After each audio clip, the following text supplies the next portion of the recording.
বাবা, যারা ফার্স্ট হয় না জীবনে তারা জীবনে চলে যায়। অবশেষে বেরিয়ে এসেছে আলভি ও তিথিকে ঘিরে চাঞ্চল্যকর সব তথ্য। 4 বছর আগে 2022 সালের 18 নভেম্বর তিথি ও আলভি নাকি আইন অনুযায়ী বিয়ে করেছেন। হ্যাঁ, আপনি যেটা শুনেছেন সেটাই। এমনকি অভিযোগ রয়েছে ঢাকায় তিথির একটি ভাড়া বাসায় নিয়মিত যাতায়াত করতেন আলভি। যখনই তাদের একসঙ্গে কিছুটা সময় কাটানোর প্রয়োজন হতো তখনই তারা ওই বাসায় উঠতেন। একসময় বিল্ডিং এর সবাই আলভিকে চিনে ফেলল। তখন তিনি সেখানে মাস্ক পরে যাওয়া শুরু করেন। প্রায় প্রতিদিনই তিথি সেখানে যেতেন এবং আলভিকে ডাকতেন। বিষয়টি ভবনের অন্য বাসিন্দারা মেনে নিতে না পেরে বাড়িওয়ালাকে অভিযোগ করে। তারপর বাড়িওয়ালা তাদেরকে বাসা ছেড়ে চলে যেতে পারেন। এরপর তারা সিদ্ধান্ত নেন বাংলাদেশে থাকা নাকি একটি রিস্কি বিষয় হতে পারে। পরবর্তীতে আলভি ও তিথি মিলে তাদের সঞ্চয়ের প্রায় 3.5 কোটি টাকা নিয়ে নেপালে একটি বাড়ি কেনেন এমন অভিযোগ উঠেছে। যখনই একসঙ্গে থাকার পরিকল্পনা হতো তখনই তারা নেপালে চলে যেতেন। শুধু একবার নয়, এর আগেও একাধিকবার নেপালে একসঙ্গে সময় কাটানোর কথা বলেছেন সংশ্লিষ্টরা। এই স্ক্রিনে যে ছবিটি দেখছেন দাবি করা হচ্ছে সেটি 2023 সালের। আলভি ও তিথি নেপাল থেকে বাংলাদেশে ফিরছিলেন। শুধু তাই নয়, এসব বিষয়ে নাকি ইকরাও জানতেন, কিন্তু শুধুমাত্র সন্তানের ভবিষ্যৎ ও রিজিকের কথা চিন্তা করে তিনি সম্পর্কটা টিকিয়ে রেখেছিলেন। এখানে ইকরা তার ছেলেকে বোঝাচ্ছেন প্রথম হওয়া ভালো নয়, যে দ্বিতীয় হয় সেই ভালো এবং জিতে যায়। আপনারা বুঝতে পারছেন, হয়তো সে নিজের গল্পটাই বলছিল।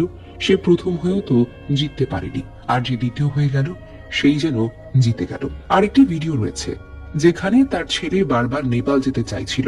ছোট ছোট ইঙ্গিত, ছোট ছোট কথাবার্তা, সবকিছুর মাঝেই যেন লুকিয়েছিল অজানা এক কষ্ট। আপনাদের মনে প্রশ্ন জাগতেই পারে, এত কিছু জানার পরেও ইকরা কেন ডিভোর্স দিল না?